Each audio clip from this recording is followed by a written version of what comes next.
And welcome again to Cottage Talk. I am Russ Goldman hosting today's show along with Craig Coben and Max Cohen. This episode, we are going to look back at Fulham's 2-2 draw against Bournemouth.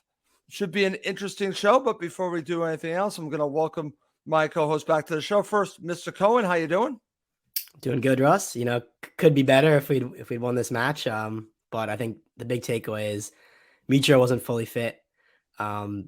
If he's a fully fit Mitro, I think we win this game easily. We're going to talk about that. But definitely, at the end of the day, these are type of matches you have to win to stay in the Premier League. Home matches against newly promoted sides, just like yourself.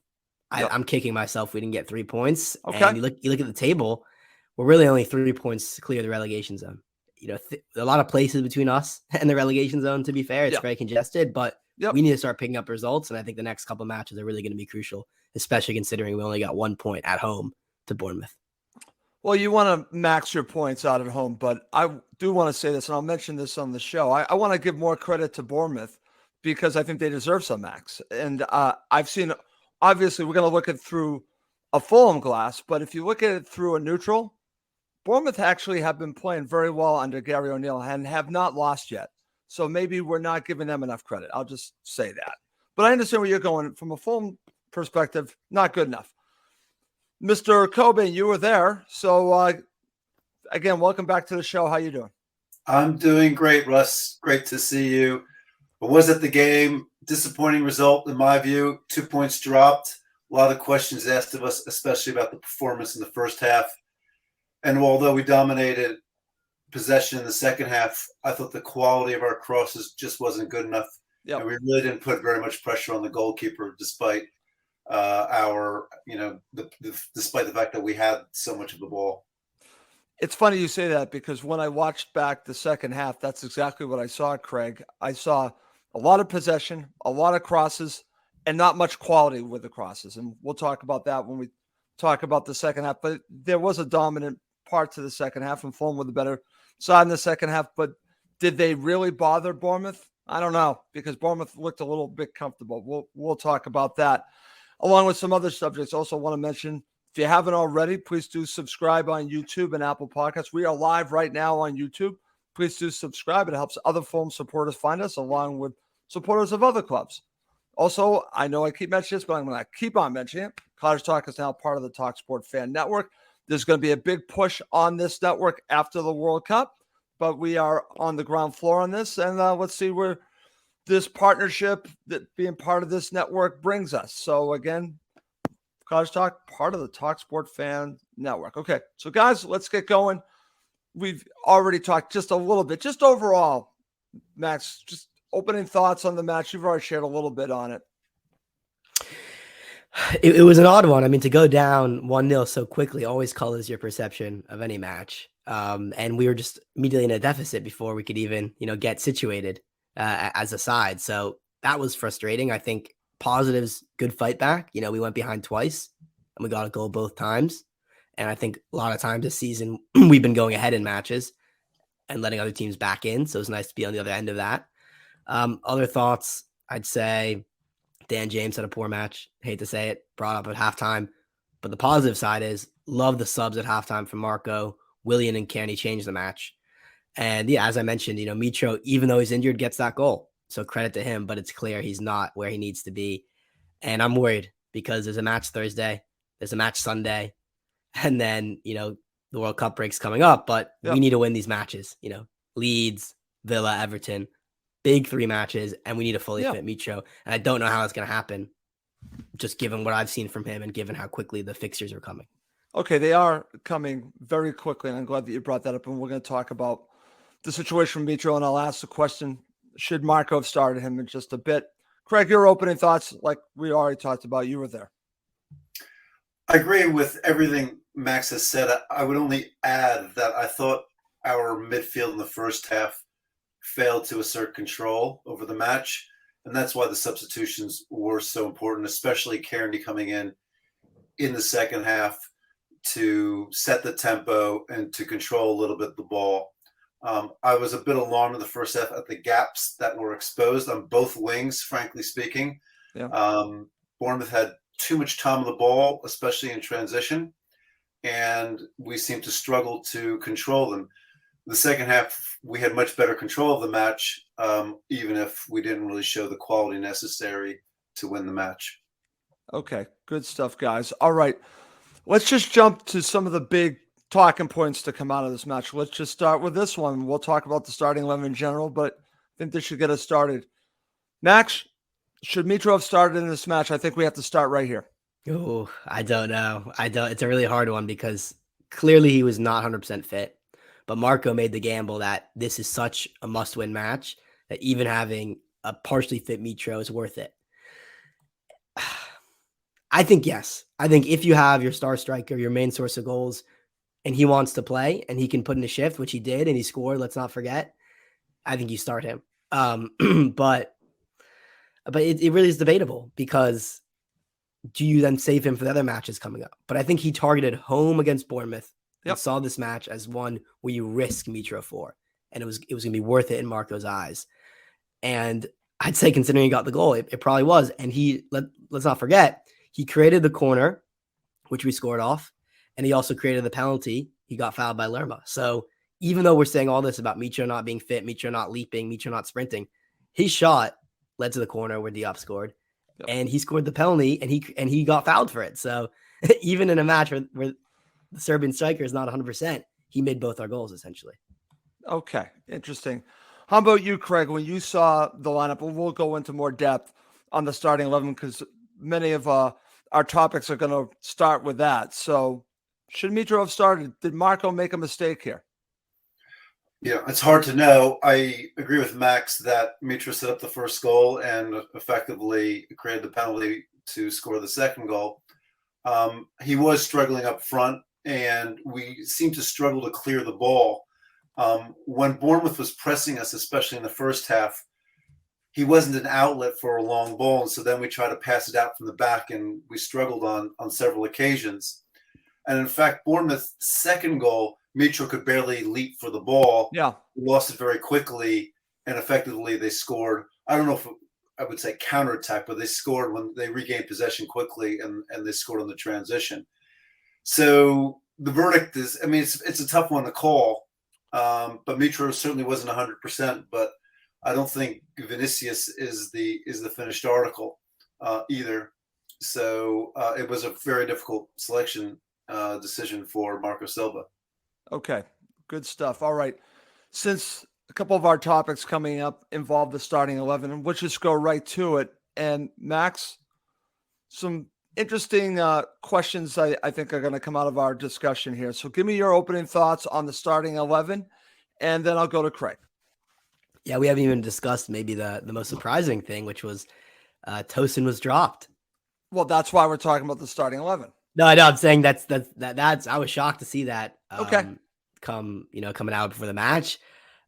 Don't know if he's done too much wrong this season. I'm not sure he would have said it's his best form, but certainly I was surprised to see Ream and Diop. And then, of course, just the lack of confidence in Kevin Mbabu. That Marco Silva saying, I'd rather start a right winger, an attacking player, in right back ahead of you. And let's be clear, Bobby Reed has played wing back before. I mean, he played great in that away match in Leicester a couple years ago. Right. But as part of a back five, I can't remember him playing as part of a back four. That showed. And so that to me shows Marco Silva has no confidence in Kevin Mbabu because he's playing a winger, an attacker in a right back position instead of an actual right back in a back four. That was shocking to me too. And then I guess the other big call was Dan James starting Cabano. Yep. I think those are not our strongest two wingers.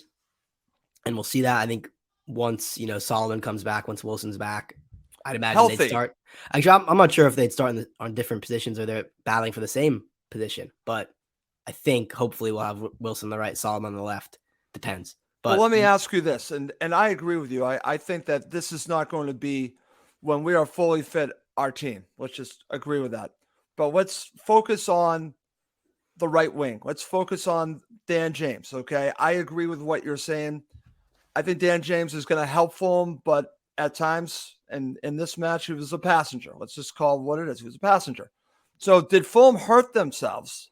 I'm talking about Marco hurt themselves by making the choice to not play Mbabu, because I would have played Mbabu, even though there's, again, negativity attached to it. He hasn't played well, but I still would want to see more of him. I would have played him Babu because I would have played Bobby Decordova-Reid up there. And I don't think you're getting enough from Bobby. I don't think you're playing to his strengths, Max. What I would say was Bobby was excellent second half. He was, I'd say, one of our best players second half. But he's more valuable up front. Yeah, I think that's a good argument to be made. And then we have Steven Turner in the comments saying, would you give Luke Harris a go? I think that's a pretty good shout. I think maybe he could do just as well as Dan James, perhaps.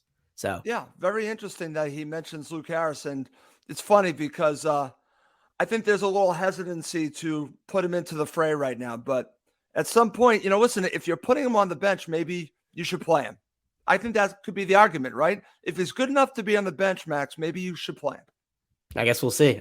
With the match on Thursday and then a match on the Sunday, we might see some serious minutes. Steven Turner, it's a very good question to ask. I agree with you on that. Okay, over to you, Craig. Your thoughts on all this? Well, the first question I had was why Issa Diop was replacing Tosin as the right central back, and Marco Silva referred to technical reasons for his decision to start Issa Diop. I always wish these managers would be more transparent. I appreciate the need for this question, but I would just be interested to understand what his thinking was. The thought process, yeah. And because obviously it was a new center back partnership, and on the first goal, probably the lack of familiarity was exposed. I think secondly, I agree with Max that starting Bobby Decordova-Reid at right back is a vote of no confidence. Oh, I agree with that. And again, that first goal really showed the need for an experienced right back because if you look at it, Bobby Decordova-Reid was in no man's land, and it's one of the reasons why they were able to streak down that side to score that first goal. And so it's some of these decisions, I would just like to understand them a little bit better because, we had players not familiar with their positions. And as a result, we were exposed very early in the match. Totally agree. As far as the wingers go, I think we've said it before, the 4-3-3 system, or 4-2-3-1, depending on what you want to call it, system of Marco Silva, with Mitro in the center, relies on strong wingers and crosses from the wingers. And Cabano and Dan are not the first choices. Manor Solomon has been injured. Harry Wilson has been injured, only coming back now. And we need to have them fully fit. I think that we're going to continue to struggle to score goals if we don't have Mitro receiving the sort of service he needs. Totally agreed. So, the starting 11 was a little bit of a work in progress. Maybe it was forced on us by injuries and so forth. But I did really struggle with the decision to start Bobby Decordova-Reid as right back. Okay, and I'm going to go back to that because I think that you're not playing to his strengths. I was talking to someone this morning about the Bobby Decordova-Reid situation and that he's basically between two worlds. He is he naturally wants to go forward. He naturally wants to attack. So he's not a natural defender. So he's kind of in between both. His first instinct is to go forward, but as a right back, his first instinct has to be to defend, Craig. And that goes to your point. I'm not in training. I don't know what Kevin and Babu is not showing Marco, but I think you go with a natural right back and you see if you put him into the deep end and see if he swims. And if he continues not to swim, then you have to get rid of him at some point, or you just don't play him. But I said this on my quick preview. I would have put in Kevin and Babu. I know how he's played so far, but you are putting Bobby Decordova-Reid in an uncomfortable situation 2 matches in a row against a team that likes to attack, Craig. On counterattacks, you are putting him in a very bad position. I understand blaming Bobby and pointing that out, but I think part of it isn't his fault, Craig, because he's not a natural defender. Look, I think Bournemouth's strategies in the first half was when they got the ball, every time they would try to attack our right back. Right. I mean, that was like their first instinct. And so, you have to address that tactically in one way or another. And it probably took us a little bit of time to get our minds around it. Yep. We do miss Kenny Tete. I think when he's healthy and he plays, he's a phenomenal right They're back. too reliant on him, though, Craig. Great cross from the ball, but he seems to be injury prone quite often. Yeah. But I don't know if we've made another recruitment fiasco with the team or what. But we brought in Kevin Mbabu as a right back. We knew we needed a right back. Right. And now we have one who's not fit and the other who is not who's not good enough to play, apparently. Right. And that's a problem, Craig. And listen, I'm a huge Kenny Tete fan, but you can't rely on someone after 3 seasons of getting injured every single season. It's an issue. And if Kevin Mbabu is not good enough, they need to take care of this in the January transfer window and get a proven right back that can step in, because this is not acceptable. The situation, nothing against Kenny Tete. I don't blame him for his injuries. He's just a player that gets injured. It's not his fault. He just gets injured. But then you can't count on him, and that causes another problem, because if you had a capable right back, this wouldn't be a problem. But you need a capable right back. If it's not Mbabu, you need to find one, because Bobby Decordova-Reid should not be put in this situation. I love Marco. I understand why he did it, but I just disagree with this decision. I disagree with it because I think it hurt us possibly more than it helped us. I understand where he was going on this, but I just think it hurt us. All right. Focusing on the starting 11. Oh, back over to you, Max. I want to talk about Diop, okay? Because there's been a lot of talk about Tim Ream and talk about the partnership and obviously leaving Tosin out. I'm going to make the argument right now. I think Issa Diop should start every single match now. I'm all on board on him. Do you agree with me? And if so, you agree with me, who should be his partner? Because you need to start a partnership. So I'm opening up all the controversies right now with the center backs. Let's do it. Yeah, let's get into it. I'm not ready to go that far just yet with Diop starting every match. I thought he played well. Obviously got a goal. I was nervous every time the ball went to him. I just didn't think he had good technical ability. But by the end of the match, I mean, he was probably playing better crosses than the wingers were, to be honest. I mean, every single time he seemed to clip that ball up from his center back position, Mitro got the end of it or went to Willian. And that's a lot more than you could say about Robinson, Wilson, any of the actual attacking players. So I was impressed actually by his technical ability, which I thought would have been much worse. Is he a good defender? He's big, he's physical. I don't know if he has the pace Tosin has recovering, and we know how many times Tosin has saved us in the past when Reams kind of dove in and Tosin can come up behind and kind of mop up. Yep. I still think back to the Arsenal match when he was kind of suspect on the corner on that goal, but he just came on as a sub. So I don't really know yet is the answer, Russ. Okay. I think Diop has quality. Is it Diop Ream? Is it Diop Tosin? That's where I don't know. I think this is actually a real selection headache. Ream was a bit shaky yesterday, if we're going to be honest. I think he had some good moments, and I think generally he was solid, but every time Solanke seemed to drag him wide, that was an issue. And Ream did seem to be exposed and left the gaps. You could argue that was because the wingbacks weren't getting back, which is fair. But absolutely, we kind of saw the Bournemouth players playing on Ream's lack of pace. Yeah, which they should, Max, honestly. Which they should, which was smart. I do not know. I honestly don't know if Diop should start ahead of Tosin. Okay. But I think taking a step back quickly to close this out. Yep. We're conceding far too many goals. Well, that's why I'm trying to find. And I don't know what the answer is to solve it. And I think it might lie more with the wing backs than it does with the center backs. I actually think it does. But I think this is also an interesting situation with these 3 players, because you don't want to, I feel, rotating 3 different center backs to the 2. I think you want to have a decision on who the 2 are. So, Craig, you've now seen Diop a little bit. Is it too early to say he should be playing regularly? I'm just going to ask the question. And then if so, who should be his partner? Yeah, I think it's a bit too early to say whether I would prefer him over Tosin. I haven't seen enough of him. I think it's difficult to think that Diop and Tosin would be a good center back partnership because I think, you benefit from having a left-footed left center back. And also, I don't think they are as good on the ball as Tim Ream. For all of his faults, and people have been writing Tim Ream off virtually since he joined the club. Tim Ream is good on the ball. Tim Ream passes it well. Tim Ream controls it well. And I think especially, when the team gets pressed a lot and you have to pass it out from the back, possession-oriented center back is actually quite valuable.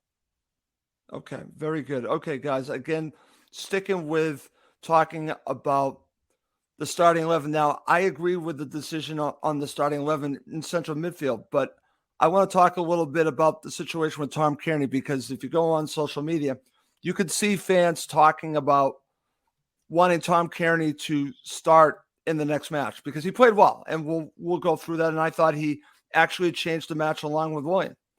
So let me ask you guys this, because I have a theory on this and I want to dive a little bit into this. So, Max, should Fulham rotate who starts between Harrison Reed and Tom Kearney based on the opponent? What I mean by is that when you have an opponent like an Arsenal, like a Big Six that comes at you, I think Harrison Reed is great because he runs around and does all that. When you have the ball, Tom Kearney has the ability to make those passes and calm things down and move things around. So I'm going to ask the question because I'm now convinced that Tom Kearney has a role, maybe even a bigger role this season. So should Marco consider rotating these guys based on the opponent? I'm curious your view on this. Well, I don't know if that's the right way I'd look at it. I think Pereira should be considered on the dropping table instead of Harrison Reed. I mean, yeah, Pereira is excellent at set piece deliveries. Excellent. I mean, he created that corner to Diop was superb, and it's been like that all season. Apart from that, I've been a bit underwhelmed by Andreas Pereira in terms of what he offers away from the dead ball situations. So I think there's no need to drop Harrison Reed, who also I think has been very, very good this season. Very good. I think you should play Palhinha, Reed, and then Kearney as the center attacking midfielder in that situation. But Silva seems enamored with Pereira and considers him undroppable. And this is why we're having this conversation. But I think Pereira should be the one who should step out because Harrison Reed hasn't really put a foot wrong. Okay, so then would you wouldn't put Harrison Reed in his role? Or no, I'd leave Harrison Reed where he is now. Okay. Put Kearney where Pereira is. In his role. Okay. Interesting. So you would actually combine the two and drop Pereira. I don't see that happening. Craig, your thoughts on all this? I mean, Harrison Reed and Tom Kearney aren't interchangeable. They're different midfielders. I mean, Harrison Reed is a kind of almost a number 6, whereas Tom Kearney is kind of a hybrid, kind of 8 and 10. Right. I mean, they play different roles. I don't think it's a choice of one or the other. And I agree with Max. What's keeping Tom Kearney out of the team is Pereira. Now, Pereira has different attributes from Tom Kearney. And I think that's what you need to adapt to your opponent. Okay. Tom Kearney is more methodical. He's more possession oriented. Pereira is a bit more of a wild card, but he's also can be incredibly dynamic. And I do believe his dead ball delivery is very valuable. I mean, let's be honest. That's a good point, Max. You have to give that to Pereira. And so, certainly in bringing Kearney in to the game of the second half, I think was quite decisive in changing the momentum and the tenor of the game. Okay.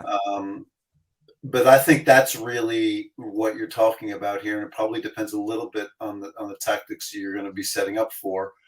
But as opposed, I don't think Kearney and Reed do the same thing, and I actually think they're quite dissimilar players within that midfield. That they have different roles, so you could see them actually playing together. Craig, is your point? Yeah. I mean, they both drop deep. I mean, Kearney likes to drop deep, get the ball. But he can also play higher up the pitch in a way that doesn't really suit Harrison Reed. Harrison Reed is a different sort of field general, if I can put it like that. Right. So let me ask both of you this: why do you think, and we'll talk about this, he took off Harrison Reed? Over to you, Craig. I think he wanted more strength and control in the midfield. It was quite clear that we were being overrun in the midfield, and that's actually where we were losing the game. Was in the midfield. Right, exactly. Also, we weren't holding the ball enough. We didn't have enough possession. I know by the end we did, but when it mattered, we weren't really staying. We didn't have enough possession throughout the match, and I think that needed to change. Bear in mind, let's go back to what we were saying about Mitro. Right. Mitro was injured. And one of the things Mitro does quite well, I mean, his work rate is amazing, is that he comes back deep. He will come back deep and do the work and add another body effectively in the midfield. And that, I think, we didn't really have this game probably because he was injured. And so that's an interesting point. Possession in the midfield than, in the second half than we had in the first half. Okay. Your thoughts on all this, Max? Yeah, I think we might have lost Max for a second. We may have lost Max. Technical problems. Okay. So if Max is hearing us, Max, just dial back in and we'll give you, it looks like we did lose Max. So let's move on, my friend. Let's actually get into talking about the first half and just give me your analysis overall in the first half. I thought we were pretty shoddy for much of the first half. I thought that we allowed them way too much space on both wings, frankly speaking. And, even when we were going forward, we didn't look particularly sharp. I mean, after Bournemouth scored in the first minute, they set up a fairly low block and, they let us come on to them, but we really didn't find very much space. So I actually thought it was quite troubling. We weren't getting second balls. We weren't creating particularly interesting chances. And every time there was a transition, I felt that Bournemouth could score, and there weren't that many. But every time they seemed to have a transition, they were coming close to scoring, if not scoring. Okay, very good. All right, over to you, Max. Just your overall analysis, and then we'll break it down in the first half. Yeah, I think one thing I want to touch on, which I haven't talked about, is I was disappointed at how we reacted after we scored, because I think in both instances when we got, particularly in the first half, once we got the equalizer, I expected us to push on. What happened was we went on the back foot and conceded very quickly thereafter. And that's what disappointed me about the Fulham performance more than anything, was that when the momentum should have been swinging our way, we let them back into the game and let them boss it. Yeah, and that's totally that's what worried me. Because normally when we see Marcus Silva teams play, once we get the goal, we're pushing on. I mean, the great example of that is Forest away, right? When we got 1, we got 2, we got 3. Here we got 1, the Diop equalizer, and Bournemouth had arguably their best spell of the match after it. Okay. No, very good. Very good stuff. All right, guys, let's really get into it. And we have to start, guys, where we're going to be starting. We're going to be talking about the first Bournemouth goal. And this happened very quickly, Max, and I'll give you the honors here. Well, I'm sorry I'm giving you the honors of talking about this, because this is the worst possible way to start the match. The only thing I want to say about this, and I just want to give a little credit to Solanke and Bournemouth, because I thought both their goals were quality and I thought they were dangerous, and I just want to give them a little credit. But this is terrible defending both goals. Or like you said, the play in the first half was, I don't think it's as bad as people are portraying it, but it wasn't good enough. I'll just go there. This was an indication of being bad, not good enough, just being bad defending. Yeah, I think Craig hit the nail on the head when he mentioned it was Bobby Reed who actually created a situation. He was in no man's land. Couldn't have said it better myself. In between two worlds. Yeah. And then it's just ball watching, though. It's just ball watching from all involved in the box. It's a simple 1-2. No one really tracks either run. And it's a great finish by Solanke. You're right, Russ. We need to give Bournemouth more credit. But in that moment, when we conceded within I think it was 62 seconds, I saw a glimpse of a team who could be relegated. That's the way I view this. I disagree with that. That type of soft underbelly, that type of conceding within I know. minutes I've seen this on social media. I disagree with that. No, I know why you're going. No, Russ, hold on, Russ. I'm not saying we will. That's not what I'm saying. But I saw a sign. Teams who concede goals like that in winnable home matches, I was like, that could have happened in 2019. That could have happened in 2021. Whereas I hadn't seen that type of mentality from a Fulham team in this season. I have a counter to that, by the way. Let's hear it. Okay, here's my counter to that. I agree with that. That is signs of a team that could get relegated, that type of play. A sign of a team that's going to stay up is being able to be resilient and come from behind. And we saw that twice in this match. So for I me, agree. and that's something that I don't think we've seen enough from those two other clubs that got relegated, the two other seasons. The resiliency. We saw that in this match. And I've always wanted to see that. That was one of the criticisms I had last season. Would we be resilient? I saw signs of resiliency. That's my point on that. That's a good point. That's my I agree. comment. I agree. Okay. Wow, we got an agreement. Okay, Craig, over to you.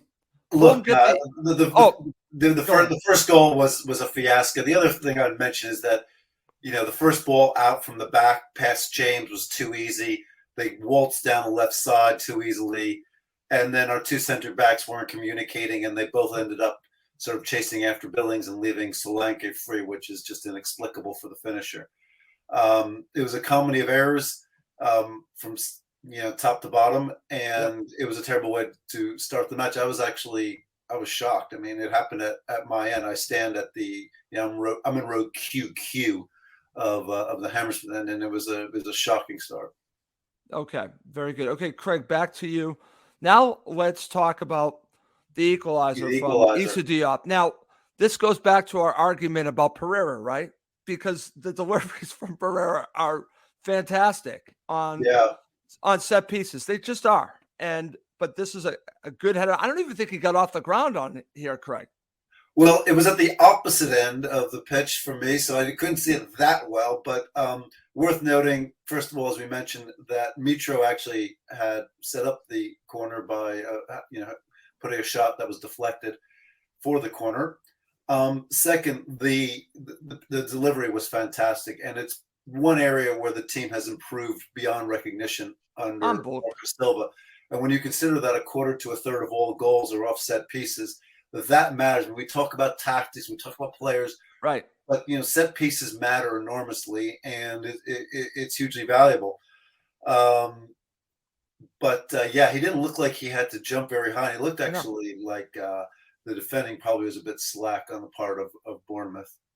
Okay, excellent. So that makes the match 1-1. Next place I want to go is going to be a little bit of controversy mattering on how you view this. Okay, so now I have the ability to slow this down and really look at this. And I'm just going to come out and say this, guys. Ryan Fredericks did a swan dive here. Okay, he did a little bit of a dive, and I watched this slowly. He tried to create a penalty situation. Now, Tim Ream did grab him, Max, but he let go. The minute he let go, then Ryan Fredericks does his best Marcus Smart impression. And if you're a Celtics fan, you would know what I'm talking about that. Let's just say it's an embellishment here. So I don't think this was even remotely a penalty. And Max, this is going to be great because this goes into my argument about VAR. This is where VAR gets it right, and the reason why we have VAR for this particular situation.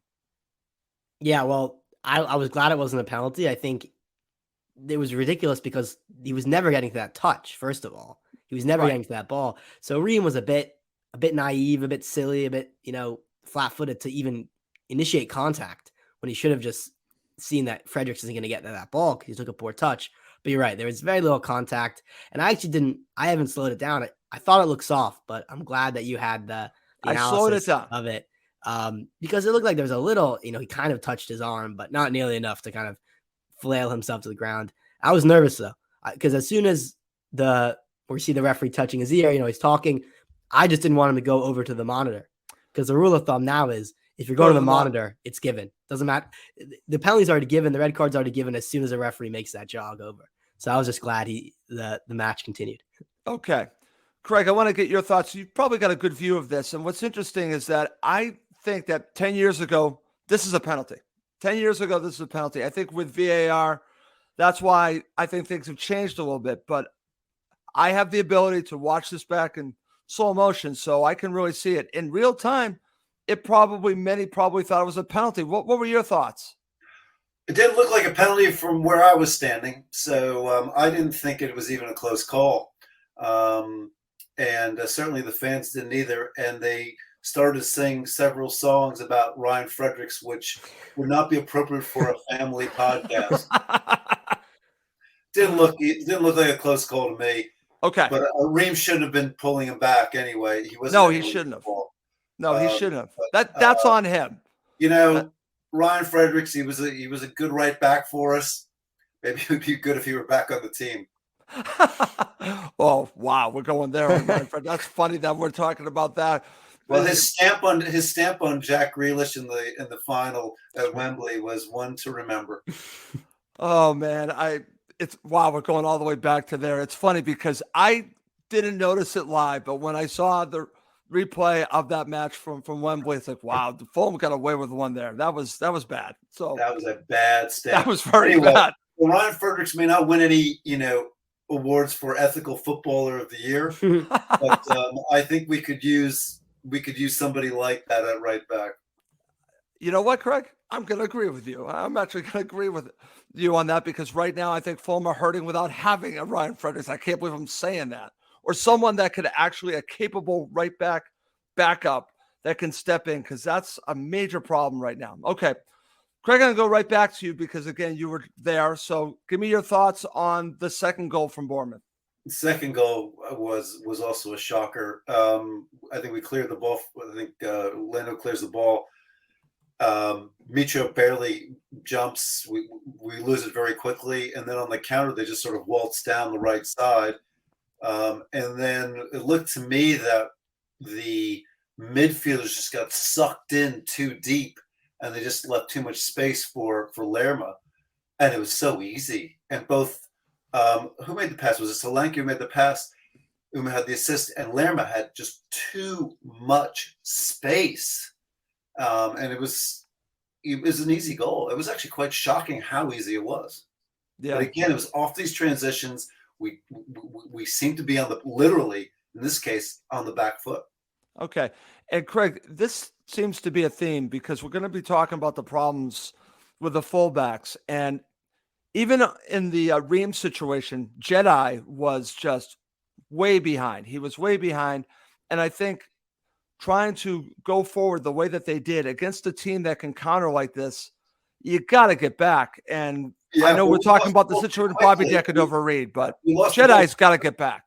We lost the ball too quickly for Robinson to get back, and so Ream got drawn out covering Solanke, if I recall correctly. If we don't have the outlet up front to hold the ball or at least to fight for the ball, then yes, you have to be more cautious. And if you're a winger, you can't go flying up the pitch and leaving our center backs as exposed as they were. But again, what actually surprised me was, when Solanke had the ball on the right side, Ream goes out to cover him. Yeah. The midfield is sort of panicking to get back, and they all got back way too deep. And then Lerma just, right in front of him. A tent, frankly speaking, around him when he got the ball. Right. Very good point by you, Craig. Very good point. I'm just going to share some comments that I'm seeing here. This goes back to our conversation and talking about Ryan Fredericks. Chris, I saw that it was 100% dive from Fredericks. Let's see what Dave Cronin has to share here. Went down too easily. Ream hardly touched him. I agree with that. And going back to talking about Ryan Fredericks should be deputizing Tete, not Mbabu. Interesting. That goes back to what you said, Craig. Yeah. Well, it's funny that other fans are saying that as well. He did make the decision to go to Bournemouth. I remember the speculation with it. I wasn't against him coming to Fulham, but I actually wanted an upgrade. I don't think Ryan Fredericks is an upgrade, but I would take him right now. I'm there with you, Craig. Well, Ryan Fredericks actually didn't have that great of a game. No, he didn't. But he has incredible pace. And, still does. He's I just think we just don't have the coverage there. And so I agree with Isaac, what Isaac has to say. I mean, my first choice would definitely be Tete, but he seems to be perennially injured. Yeah, and that's a problem. Okay, guys.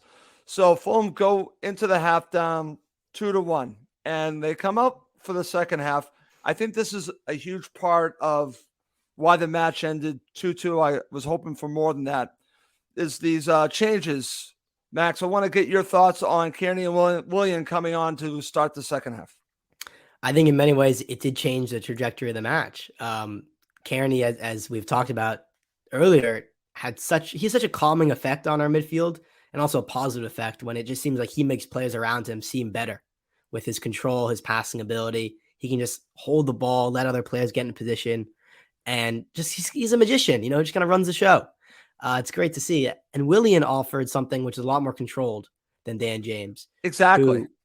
Who always just seems to be operating at 100 miles an hour, and it doesn't really get his positioning, decision-making correct. Willian, even though he's not sprinting, he's kind of strolling around the pitch, but he obviously knows exactly where to be, and his touch is so good. And those two changes, I think, made us better. And they happened at halftime. Right. I'm really glad that happened. We don't normally see that with Fulham. We're used to bemoaning managers for being too, I love this, your phrase that you always use, Russ, which is reactive and not proactive. Marco Silva was proactive yesterday, and I think that saved the match. I agree. I agree. It's funny because you could say he's being reactive at halftime, but when you make a move at halftime, I don't think that is being reactive. I think if you do in the 65th minute, that's being reactive. You're doing it now to change the match. That's being proactive. So, and I think it was a very positive move. It's funny. Let's just talk a little bit about Dan James, because I was expecting more from him, and maybe we're seeing what Leeds United have seen. Those supporters have seen that. Max, I think you really nailed it. He's like a chicken with his head cut off. He runs while it all looks good, but there's something missing there. Maybe there still is something there, but I don't know. So I understand why bringing Willian on was a calming effect. Same thing with Kearney. I think it wasn't just Kearney. It was both of them. So that's very good. How about you, Craig? Listen, I agree. I'll give you a little bit of trivia, which you may not be familiar with. Okay. Willian, when he was playing for Chelsea, Willian actually lived on the Alphabet Streets near Craven Cottage. So he's very familiar with Fulham, as a neighborhood especially. So that's probably why he just feels really comfortable coming into a match at Craven Cottage, because he lived there for so long. But on a serious note, look, I think we needed to take a step back and reassert control over the midfield, orient ourselves more around possession, and certainly bringing on Kearney and Willian did the trick. I think making two substitutions at halftime was quite a strong statement of dissatisfaction on the part of Marco Silva, and it's good that he sort of took the bull by its horns. Dan James, I think the verdict is still a little bit out. I think when you're coming to a new club, especially with a very tactical manager like Marco Silva, it probably takes some time to understand the system and to work within that system. And so, I don't want to write him off quite yet. He didn't have a particularly good match yesterday. But we still need to have players up front who can create some space, who have pace. So it just wasn't his day. Okay, excellent stuff. All right, Craig, I'm gonna go right back to you because hopefully you got a good view of the penalty. So let's talk a little bit about this, and I'm gonna ask you a question. If I'm being fair, talking about the Ryan Fredericks situation, Mitro does have a knack for creating things.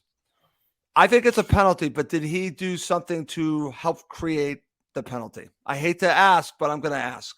Well, if the penalty against Colin Pereira last week against West Ham, if that's a penalty, for sure this was a penalty. Okay. Lerma, puts his hands all over him. He's not looking at the ball. Yeah, it's definitely. Yes, of course, Mitro's gamesmanship was involved. That's why he falls backwards, and but there was a fair shout for a penalty. It could have gone either way, and you create vulnerability if you're not looking at the ball and you're just trying to manhandle our man. He wasn't trying to play the ball, and he was actually preventing Mitro from running into the box, running towards the goal. So, I don't think it was an especially unjust penalty to call. It may have been soft, but it was not unjust. Okay, so I saw this on Twitter. Gary O'Neill described the award of Fulham a penalty as a terrible decision that cost Bournemouth the win. Quote, I thought it was a penalty as there was a WWE move from the Bournemouth player. Yeah, but the issue with the WWE is Tony Khan has a rival wrestling federation. I can't even remember the name of it now. AEW. All Elite Wrestling. What we should be saying is that was an AEW move, not a WWE move, Chris. No, I agree with what Chris has to say. Yes, that's funny. And Dave Kern says, "Thought I was watching an NFL move." Okay, so there you go on that. Yeah, that would have been illegal use of the hands, a 10-yard penalty. Okay, so now it's 2-2. Fulham also makes some substitutions, and honestly, guys, it was Fulham in control from that point on, I thought. But here's the question, and I'm going to ask both of you this, and Max, I'll go to you first. Dominant second half, but Fulham cannot get the winner. So this goes back to the very beginning of the show when Craig was talking about all the possession, not really good final balls. I'll add that to this, but the crossing was poor. There were a lot of crosses in the box, but they were poor crosses in the box, Max. You can have all the possession, you can have all the attacking prowess, but if you really aren't really great at it, then because they were very comfortable. I'm going to say this right now. I've watched the Bournemouth video from back of the net, and they kept talking about how well they played defensively, and I would agree with it, but I'll add to this point. I thought it was comfortable for them. Yeah, I think the real question to ask ourselves is how many saves did Neto make second half where he was really extended? There you go. I can't think of a single one. Mitro kind of scooped that shot up to him, but that was very easy, right?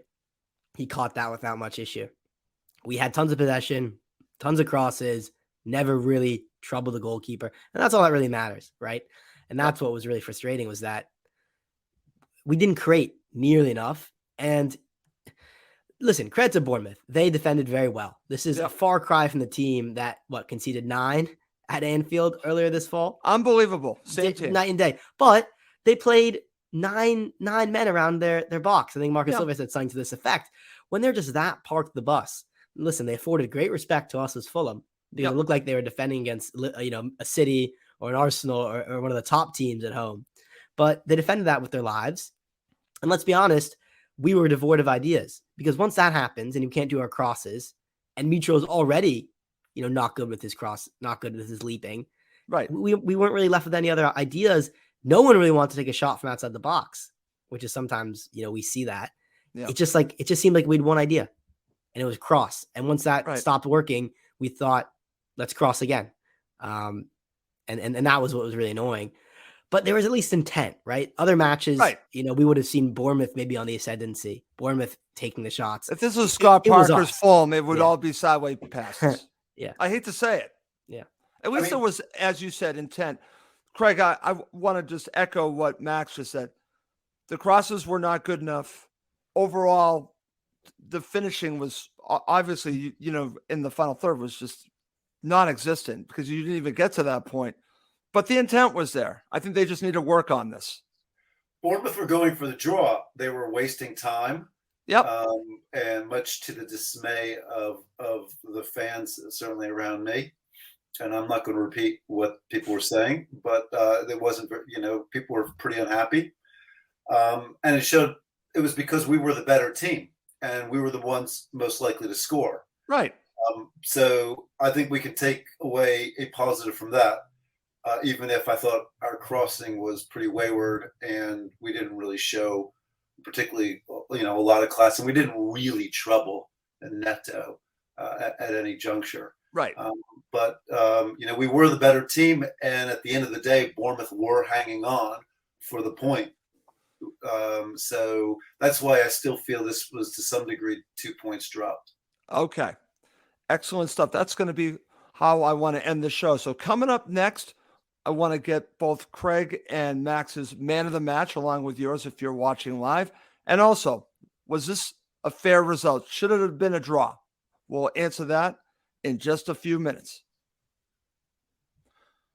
Okay, guys, let's get to it. So let's start here, Max. Man of the match, and then we'll talk about was this a fair result? Who's your man of the match? I'm actually going to say Bobby Decordova-Reid because of what he did in that second half. Wow. I thought there are a number of times when he just won the ball, beat his man, wanted so much more than the Bournemouth player, and he was just such a live wire on that right wing because he was playing in a more attacking position, right? His defending wasn't the best, as we know, but I was really impressed by what I saw from him. He seemed like the Fulham player who was a catalyst for so many of our late attacks. So I'll give it to him. But honestly, no one player stood out in my opinion. Okay. How about you, Craig? You were there. What were your thoughts? Tom Kearney is my man of the match. Tom Kearney, there you go. Turned it around. He set the pace, he set the tempo, and he was our best player on the pitch. Okay. So that's going to go back to the question at the beginning of the show when I was talking about Kearney and Reed. Craig, I'll ask you, again, I haven't watched much of Aston Villa. Actually, I was just watching it while we're doing the show. Would you start Tom Kearney against Aston Villa? Yes, I would start Tom Kearney against Aston Villa. But I haven't seen enough of Aston Villa to feel 100% confident in my judgment. But I think we need to have better possession of the ball in the midfield. I felt that is actually where we went astray in this game, was in the midfield. We just did not sort of assert ourselves enough. Okay, I'm going to share some comments, guys, from my friend Chris Goodwin, man of the match, William. By the sounds of it, he's helped change the second half. You are right about that. Val goes with Leno and Kearney. And let's see what else we got. And Dave Cronin adds with Kearney. So I understand that. Okay, guys, to end the show, I'm curious your view. I know where Craig already stands on this, but Max, I'll give you first crack at it. Was 2-2 fair result, or did Fulham drop 2 points here? I have two answers. I think 2-2 probably was fair. Honestly, I don't think we did enough to win the match, just on the basis of what we talked about in terms of high quality chances created. But I do think it was 2 points dropped in the grand scheme of the season. As I said at the beginning of the show, it's as simple as this. When you get promoted to the Premier League, you look at the home matches against teams that came up with you, and that should be not a nailed on 3 points, but you need to win those matches realistically if you want to maximize your chance of staying up. And we didn't do that. Okay, so you're kind of going up two different directions on this. Yes. You're saying that it's a fair result, but we dropped 2 points, which I find interesting. Okay. Well, you can't be happy with this. Okay. You can't be happy with drawing Bournemouth at home. It's hard to spin this as a positive thing in the season. Okay. How about you, Craig? What's your view on this? You've already said you feel that it's 2 points dropped, but do you think it's a fair result? I don't know what we mean by fair. I mean, if good triumphs over evil, we should win every match. But it's not that the case. See, that's the best answer. Life isn't fair, but the reality is we didn't do enough to win the match. Yeah. We drew the match not because of some mistake by a referee or any shenanigans by Bournemouth, but because we were too slack in the first half and not precise enough in the second half. And that's the reality. And I agree with Max. These are the games you absolutely have to win if you're going to stay up. And so it is a disappointing result. We were the better team, and that's shown by the fact that Bournemouth were wasting time at the end of the match. Yeah, that's a good point. That's a good point. We didn't score the goal that was necessary to unlock the winner. Well, let me ask you guys this, and then we'll definitely finish the show because I want to have a few more words on Bournemouth, because with Scott Parker being out there, I have a different view now of Bournemouth, but I'm going to say this because I think Gary O'Neill's done a great job, and they have not lost since he's been in charge. So does this just show that maybe they're better than we thought? And I know what you're saying, that we should win a match like this, but it actually is proving out to be, between these two clubs that know each other very well with some more players. Now you're talking 3 draws between these two teams. So is it more that we're even, or we just know each other? Is it, again, goes back to, is it a fair result? I think it's a fair result, but I don't think that maybe we should be surprised that it was a draw. Max. Yeah, I mean, I think the good argument there is what you said about Bournemouth unbeaten since O'Neill took over. Yeah. But this is a different team. A different team. Still. Same players, by the way. Same players. Not a lot of quality in the side compared to us, I think. No, I would agree with that, but this is the same team that lost 9-0. 9-0. Just think about that. 9-0. Same exact team. So that's the part that a former manager needs to think about. That, I'm just going to say that. All right. Great show, guys. Craig, thank you so much for joining us today. Thank you, guys. Always great to talk Fulham with you guys. Oh, it was a And blast. I will be in Hammersmith End for the Aston Villa match on Thursday night. Look forward to talking with you guys some more about it. Okay, great. Max, always great doing the show with you. You don't have a match today, or is it later? It's actually a bit later. I have to leave Oh, after okay, this good. one. But great to see Craig. Great to see you, Russ. Always great to have. What's your a good position, by the banter. way? Left mid. Oh, okay. Yeah. Oh, wow. Awesome. Attacking? Are you attacking? Yeah, honestly, I want to like Dan James because I see myself as a similar type of player to him. You know, pacey, not the tallest, but he's really doing me a disservice with his. Well, finishing. see, no, I see you more as a future Manor Solomon, but we haven't yeah, seen him we'll enough. take right? that. We'll take that. Yeah. Yeah, you're the So- Manor Solomon of journalism. Yeah. There you go. You're the Manor Political Solomon. journalism. I love that. That's a great way to end the show. Okay. Well, that's going to do it for this episode of Cottage Talk. For Craig Coben and Max Cohen, I'm Russ Goldman. Thank you as always for watching and listening to Cottage Talk.